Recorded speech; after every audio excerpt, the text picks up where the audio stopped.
Shalom, shalom, akiyam. First and foremost, I would like to give all praise, honor, and glory to Yahweh, Bahashem, Yahweh Shai, Bahashem, Rakah, Kwadash.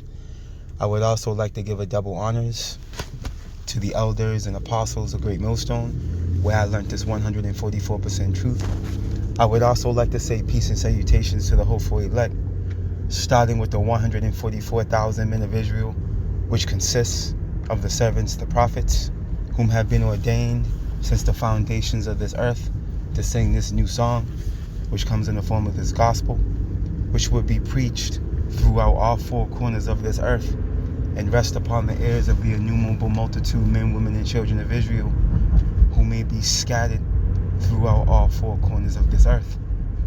It's just Bayan back again, through the spirit and power of Yahweh, Bahashem, Yahweh Shai. And I just wanted to get into a brief lesson. I came across this video, this individual down below, of these other two up top. He's a political strategist or whatnot, and they're speaking on the status of Babylon, as you can see the title of their video.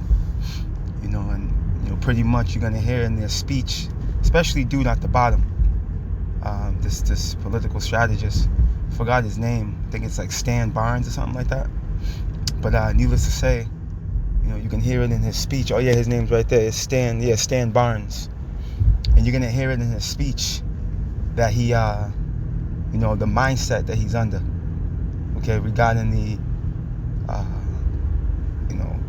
hammer of the earth, Babylon, and the pride that's going to be in his speech, man. And this is the mindset and stance of the masses, man.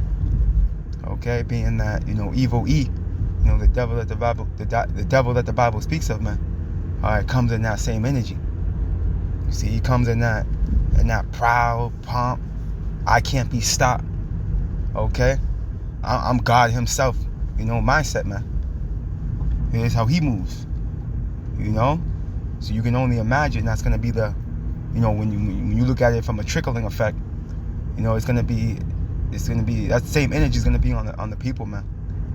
As a matter of fact, as the scriptures say, when you go to let's start here real quick. Even though this wasn't even the angle I wanted to take it, but it's all through the spirit. There's the spirits like the wind. We don't control. What we bring forth through the spirit and power of Yahweh Bashem Yahweh Shai. You can have precepts prepared and you still find yourself bringing out precepts you didn't write down. And I'm sure you, Akiyam, can attest to that. Let's see here. Let's go to the book of Sirach. Ecclesiastic is also known as the book of Sirach. Chapter 10, real quick. And let me see here. I want to start from the top. And it reads, a wise judge will instruct his people, man. Ecclesiastic is also known as the book of Sirach, chapter 10 and verse 1. Right? And it reads, a wise judge will instruct his people. You see? Not giving them a jump shot that's going to eventually take them out. Okay? You Aki Amenakwa know what I'm talking about. Alright, continuing on. And the government of a prudent man is well ordered, man. You see, so a government that's being ran by a prudent, which prudence goes into wisdom. So a government that's being ordered by a prudent man, okay, there's going to be order within that country, within that government, excuse me. It's going to be a way of life, that ultimately contributes to the earth. Okay, households are going to be in order. Society, you will be able to gaze out into society and clearly see that order is being well established. It's not going to be sexual immorality running rampant. Okay, you're not going to have 6'6" niggas with a 5 o'clock shadow, okay, wearing mini skirts with spandex and ballerina shoes, man. You ain't gonna see that. You see, because the government of that prudent man is being well ordered. Order's coming down. for behavior like that, man. Right? But let's just go to the point. Right? Sirach, Ecclesiasticus chapter 10 and verse 2, and it reads, as the judge of the people is himself, so are his officers. And what manner of man the ruler of the city is, such are all they that dwell therein. So it's no surprise, that this, these individuals are speaking with such pomp. Especially old boy Stan Barnes. He's in the position of a you can call him a prophet on the left hand side, because what he's doing is he's actually predicting the outcome, based off a strategy output. And you're gonna hear him speaking about a lot of prediction, and if we this and if we that, if we cut military cut, if X, Y, and Z years down the line will look like this. Our debt we can cut by. You know what I mean? Like he's prophesying, man. But with the realization of this is his vision's not gonna come to pass, man. Okay, because the true seers are the men of the Lord. All right, and the true trajectory of this place is written in the Holy Scriptures, man. All right, and it's grim. Okay, pursuant to the vision that we see. Okay, and that in reference to what's written, it's grim, man. As Scripture says, we would have healed Babylon, man. But she can't be healed. Let's listen to these fools, man. Our why today, why take the risk when it comes to the tariffs? Why risk our #1 status in the world stage? Joining us right now is political strategist and founder and president of Copper State Consulting, Stan Barnes. Stan, first of all, I happened to see your hit last night with our friends over at Fox, and I thought you did a great job. And I thought, we got to get this guy on again. We haven't talked to Stan in a while, so I'm glad to have you back, my friend. It's a great way to introduce me.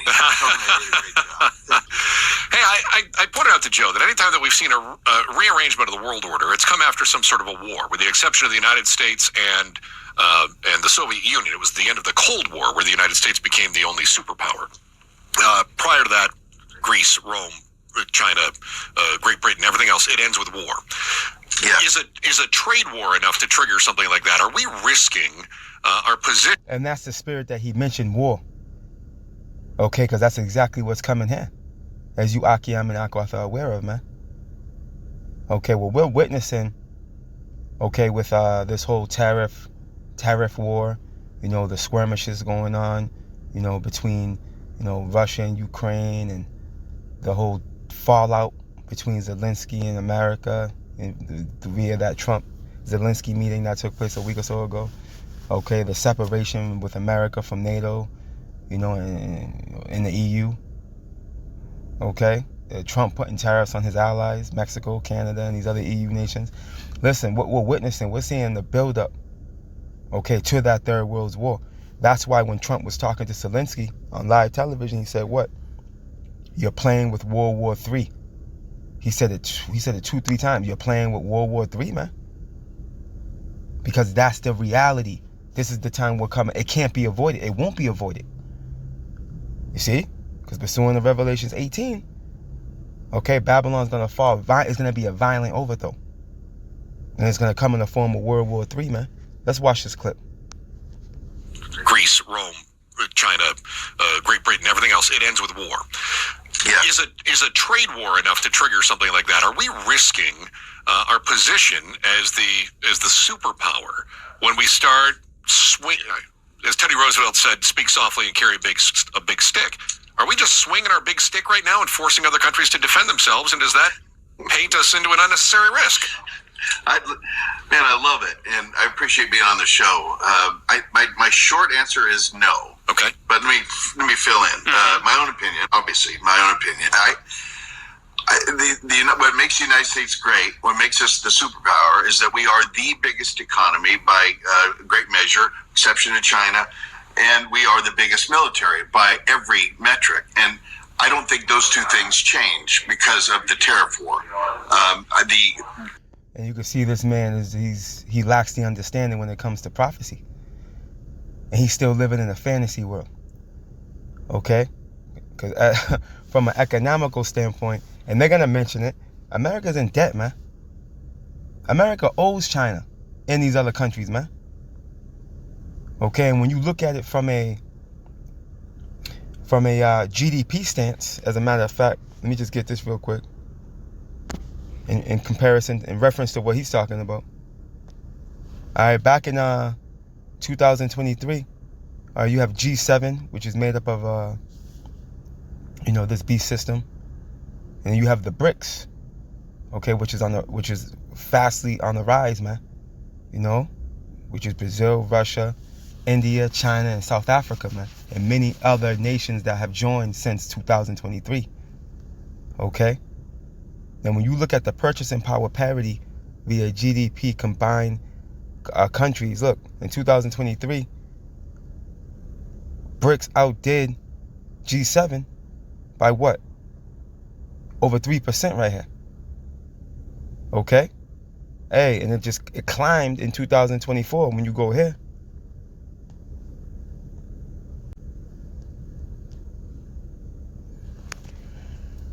In 2024, the BRICS countries had a combined GDP of 35% of the world's GDP, right, which is gross domestic product. Look at using purchasing power parity, okay? This is higher than G7 countries' 30% share. So it went up. You see, so it went from, as you can see in 2023, because this is the same pressure point, it's going into the purchasing power parity. So in 2023, it was 29% versus 32.1%. Okay, so a good 2%. Excuse me, I read a good 2%. I said 3. No, a good 2%. Salakia. Okay. Versus this year, or last year rather, it went up 3%. Okay. So you can see that BRICS is growing on these cats. Okay, and as we can see, the EU is falling apart, man. The beast system is crumbling. As far as the relationship between America, you see. So economically, this, and ultimately, we gotta remember, this place is a major import. This place is more vulnerable than this strategist may be aware of, man. But it's the pride. You see, and militarily, man. Listen, man. And militarily, come on, man. What world is this? What world is he in? Does he not know about the Satan 1 and the Satan 2? Does he not know about these nuclear weapons programs that these other nations have perfected through the spirit and power of Yahweh Bashim Yahushai? It's the pride, though. The pride in them, okay, got them thinking that this place can't be stopped. Because this is the type of spirit that this place projects. You see? It's been a reign of terror upon the earth for a long time. But as it tells us in Joel, the 3rd chapter, the weak are now saying, I'm strong, man. Why? Because they've been given the ability to bring forth weapons of mass destruction, man. All right, this is not a war yesterday. When you go in, they infiltrate a country with some sails, man. All right, break them down in 3 teams. And just come out victorious, man. Nah, man. This is a whole different ball game now. The battlefield has changed. It's become way more advanced because of technology. The economics are going to change. Consumers are going to feel different. It's going to be a lot of things. But the U.S. is the U.S. because we have property rights, the rule of law, and an ambition in our people. And that we are not Europe. We are not poor Asia. We are North America and all. He just hit him with that stout look. You heard him? Let me run it back. And an ambition in our people. And that we are not Europe. We are not poor Asia. We are North America. You see? And that's their stance. That's the mindset. That's the mindset of these Babylonians, man. Okay? They look down upon these other nations, man. Because their terribleness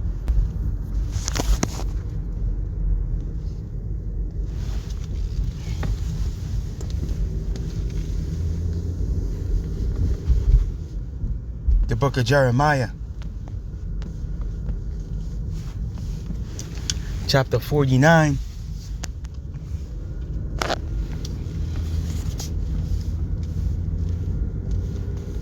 and verse 16, and it reads, thy terribleness has deceived thee, man.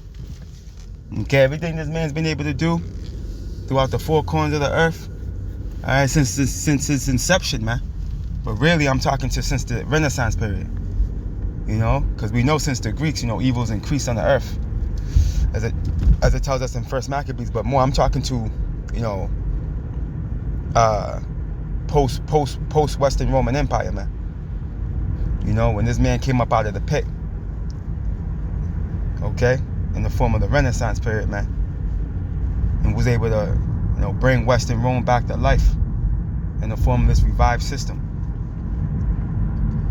Okay, this man's been able to bring nothing but atrocity, man, to everybody on the planet, beginning with the tribes. You see, you know, this man's been going around bombing nations, man, setting up all types of sending forth economical hitmen. I believe that's what they call them.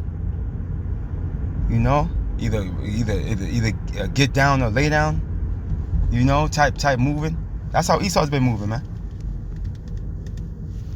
And they've been able to, you know, bully, you know, everybody. You know, so they're in a mindset where, you know, that red and white stripe with the blue with the stars dangling. Okay, hey, they can't be stopped. But Yahweh Ba'Shem Yahweh Shai, okay, has a plan, man. You see? And just like Pharaoh, he's raised them up. And this is something we understand. You know, because at the end of the day, he's going to, you know, visit them with a divine judgment. And it's being said that it's going to happen by the servants of the Lord. So when it finally does, guess what? The glory is the Lord's, man. All right, the world's going to know that, hey, that power that they've been preaching and speaking is real. Because exactly what they were saying went down. And went down the way they said it was gonna. You see? Look, Jeremiah 49:16. Thy terribleness has deceived thee, man. So again, this man's been able to go around the planet, okay, wreaking havoc, man. So now he's in a mindset where he can't be stopped. And the pride of thine heart, O thou that dwellest in the cliffs of the rock, that holdest the height of the hill. See, yeah, he's been the king of the hill for a long time. You see? But it was all in efforts to what? Bring him down, ultimately, man. Though thou shouldest make thy nest as high as the eagle, I will bring thee down from thence, saith the Lord Yahweh. You see? So it's Yahweh. Ba'Hashem Yahweh Shai is going to bring this man down. And how is he going to do it? World War III. Okay? Which in the midst of that, Yahweh Shai is going to return with the host of angels, man. A fire is going to already be kindled upon the return of the Lord Yahweh Shai.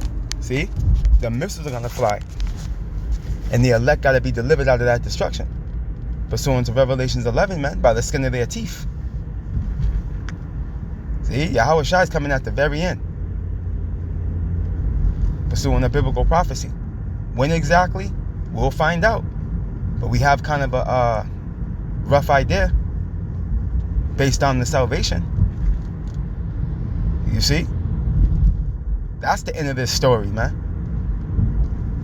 Let's listen to this dude. And all that means. And so I think this is relatively temporary in the scheme of things, and is going to, in my mind, I'm seeing it half full, not half empty.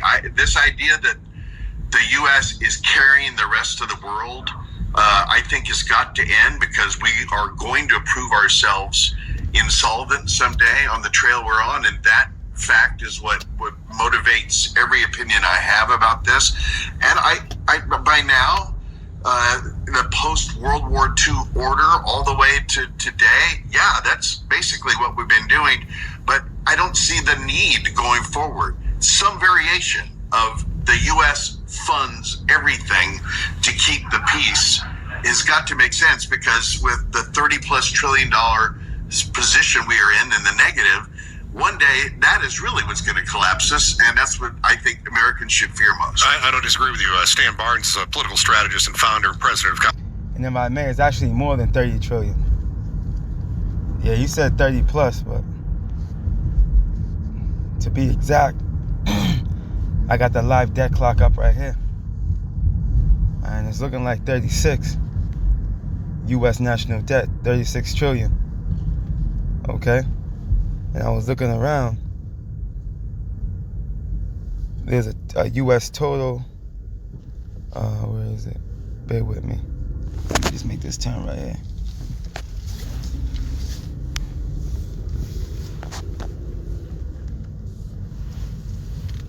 There's also unfunded debt, right? U.S. total is like 102 trillion. So this place is finished, man. Okay? This place is done. Okay? These people, niggas like Stan, out here trying. They're in place to keep you people in an illusion. Okay? That this place is good to go. All right, because that couldn't be the furthest thing from the truth. Let's listen. State Consulting. Let's follow up on that, though. When you talk about that debt that we have, $30+ trillion, there is no way to balance it. But as much as we want to cut, there is no way to start reducing that without making cuts to the biggest expenses we have, the military. No cut is going to fix it. The way they're going to try to revive this debt is by bringing forth a whole new payment system, which comes in the form of what? The RFID microchip. Okay, the MOTB pursuant to Revelations 13 and 16, man. Okay, this digital system. They're gonna crash this system, man. There's no coming back from that debt. There's no reviving it. You see, there's no clearing that up. It's not possible. They gotta start from scratch. You see? And this is what these people don't understand. They have no idea. They have no clue, because they're fixed in this mindset, okay, that this place is still moving around like the 1970s, man. It's over, man. And our social safety net, Social Security, Medicare, Medicaid. I mean, is there going to be pain one way or another? I think there's going to be pain, but I don't think it's going to be like a cliff. If we, as they say, bend the curve, we're going to get ahead of the calamity. We're not going to resolve this inside of 5 years or even 10 years, but we have to be on a slope that is theoretically resolving. That's just that alone, instead of the slope we're on, which is theoretical bankruptcy. We got to go the other way. It doesn't mean we have to like chop everybody's legs off. There's going to be demographic changes underneath us that are going to make a lot of this a different argument.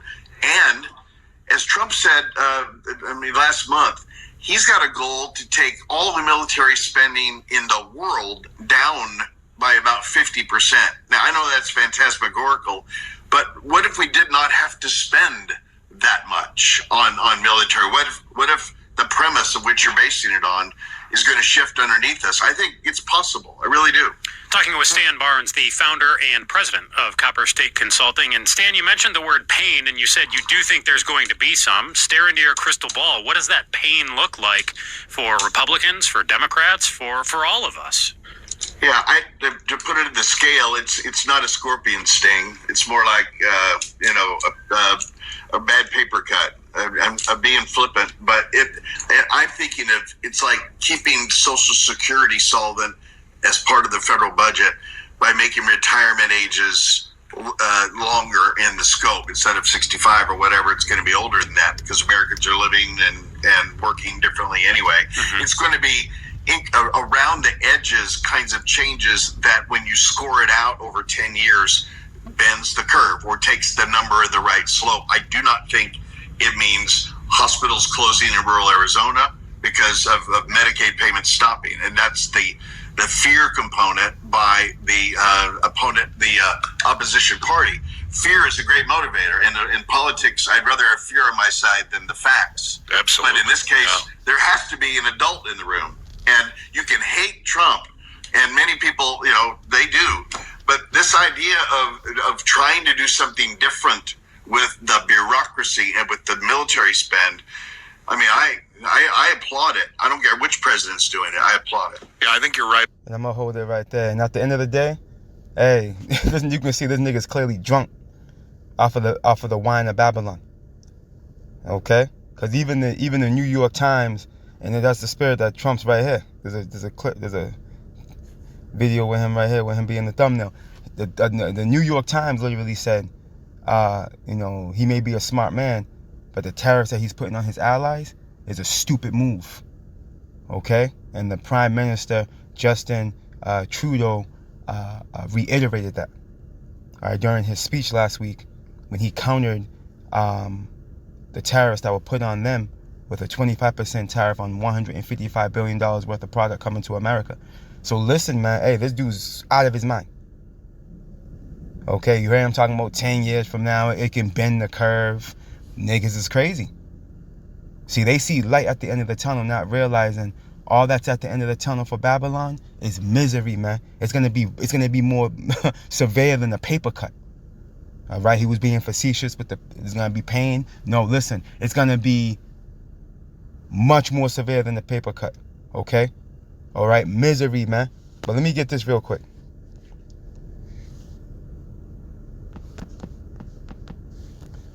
The book of Baruch, chapter 4.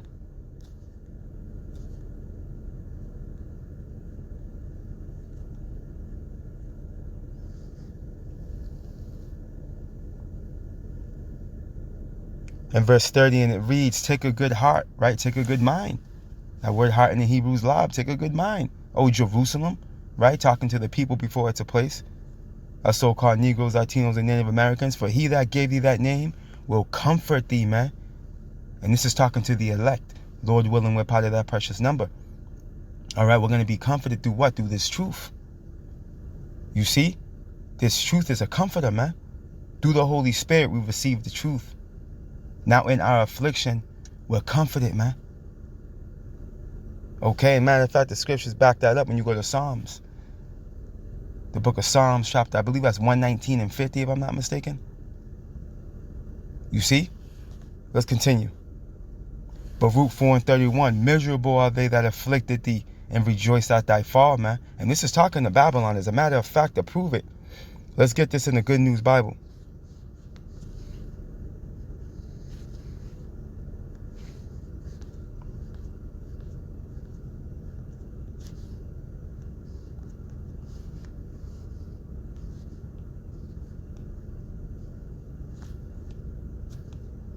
The book of Baruch, chapter 4, and verse 31, and it reads, misery, okay? Let me bring this down here. Misery will come. All right, this is the Good News Bible, Baruch 4 and 31. Misery will come to those who treated you and rejoiced when you fell. All right, and this is what you see that all through circular history, man. Every time we were hanging from a tree or burning at the stake, you had Esau, Edom, the so-called white man in a mist. You see? Smiling. All teeth. Right? Misery will come to those cities that made your children slaves, man. All right? And this is the epicenter of where we were made slaves, man. America. All right? This land is soaked with the blood of the Israelites, man. You see? And pursuant to the law, let me go get this real quick.